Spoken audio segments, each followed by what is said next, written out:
Alam ko po kung ano ang salot at kasamaan ng grupong ito.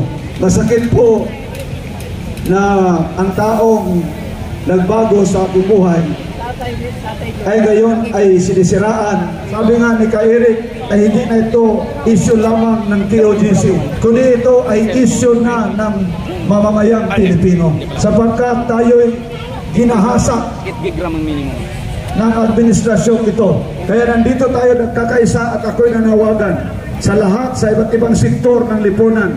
Wala tayong ibang hangad kundi ang tunay na pagbabago. At ito na po ang panahon at simula ng tunay na pagbabago. Hindi na po mahalaga dito kung ano ang ating paniniwala. Ang mahalaga dito ay ang kapakanan ng ating pinakamamahal na bayan, ang bansang Pilipinas.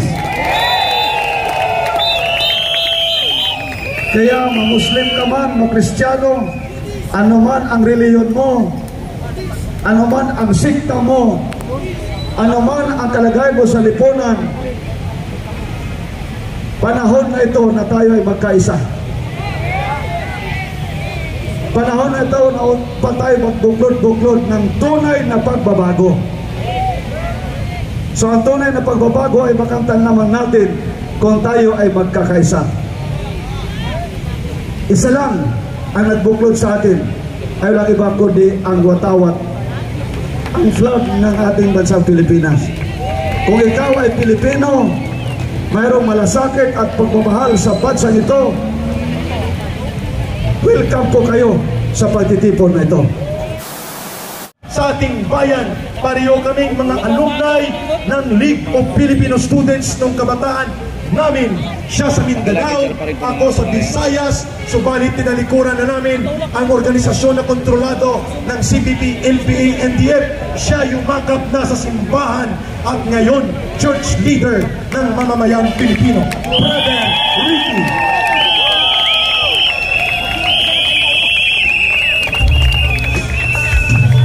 Magandang gabi muli mga kababayan. Pasensya nila po, wala ng boses. Tama po yung sabi ni Ka-Eric, pareho po kami ng pinanggalingan. At ako din po doon ay naging bahagi ng CPP, PDF bago ko nakilala si Pastor. So nung nakilala ko si Pastor, doon yun po ang dahilan na ako ay tumiwalag sa grupo. Kaya alam ko po kung ano ang salot at kasamaan ng grupong ito. Binago po ang buhay ko sa pamagitan ng pangaral ng ating pinakamamahal na Pastor.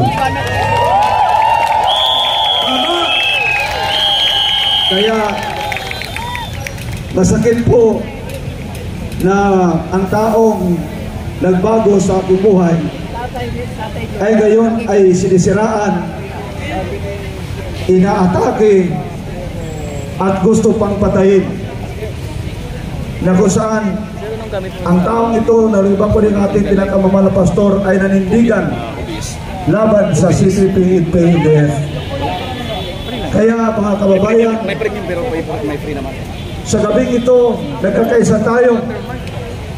Sabi nga ni Ka-Eric ay hindi na ito issue lamang ng KOGC. It is beyond KOGC. It is beyond Pastor Apollo Kibuloy. Kundi ito ay issue na ng mamamayang Pilipino, sapagkat tayo'y ginahasa ng administrasyon ito. Kaya nandito tayo nagkakaisa at ako'y nanawagan sa lahat, sa iba't ibang sektor ng lipunan. Wala tayong ibang hangad kundi ang tunay na pagbabago. At ito na po ang panahon at simula ng tunay na pagbabago. Lumabas na po kayo sa matahanan ninyo. Kalimutan na natin kung ano ang ating mga paniniwala. Alam namin na marami sa inyo ang hindi tanggap ang pangangaral ni Pastor Apollo C. Kibuloy. Nirespeto namin yun. Pero Hindi na po mahalaga dito kung ano ang ating paniniwala. Ang mahalaga dito ay ang kapakanan ng ating pinakamamahal na bayan, ang bansang Pilipinas. Kaya ma-Muslim ka man, ma-Kristiyano, ano man ang reliyon mo, ano man ang sikta mo, ano man ang kalagay mo sa lipunan, panahon na ito na tayo ay magkaisa. Panahon na ito na pa tayo magbuklod-buklod ng tunay na pagbabago. So ang tunay na pagbabago ay makamtan naman natin kung tayo ay magkakaisa. Isa lang ang nagbuklod sa atin, ay walang iba kundi ang watawat, ang flag ng ating bansang Pilipinas. Kung ikaw ay Pilipino, mayroong malasakit at pagmamahal sa bansang ito, welcome po kayo sa pagtitipon na ito. Kaya nanawagan po kami, alam ko na mayroong mga kasama natin papunta na rito, mag-iisa. So, hindi kami aalis dito. Hindi tayo aalis dito. Kung ang mga sundalo, mga PNP, mga pulis ni Marcos, ni Abalos, ni Torre, ni Marbel, ayaw umalis doon sa compound ng QOGC, hindi rin tayo alis dito. Tama, hindi tayo alis sapagkat ang Pilipinas, sabi ng Brother Ricky, ay para sa mamamayang Pilipino. Kahit aalis pa sila doon, hindi din tayo aalis dito. Hanggang hindi aalis yung nakaupo sa Malacanang. Ito na ang panimula ng tunay na pagbabago. Maliit lang tayo, kunti lang tayo tingnan, pero dadami din tayo. Jack, sigurado yun. Dadami tayo kasi maraming Pilipino na tunay na Pilipino na nagpamahal sa bansa natin. Kaya muli, pinasasalamatan namin ang lahat na nandito ngayon. Hindi lang para QOGC nandito, mas marami pa nga ang hindi QOGC nandito ngayon, na galing na sa iba't ibang sektor na nakisa sa panawagan ng tunay na pagbabago. Kaya mga kapatid, mga kababayan, panahon na tumayo tayo sa katotohanan.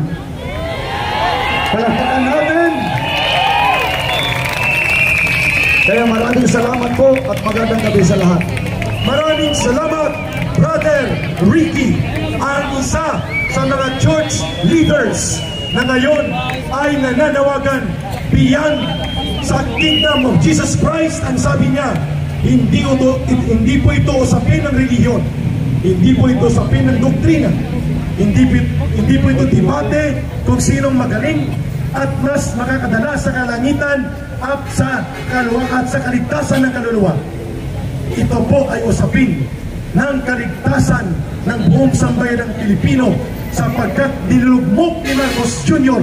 sa kahirapan, giyera at kawalan ng kabuhayan ang ating bansa, habang sila ay tututodong nakikipagsanib pwersa para dambungin at nakawin ang kaban ng bayan.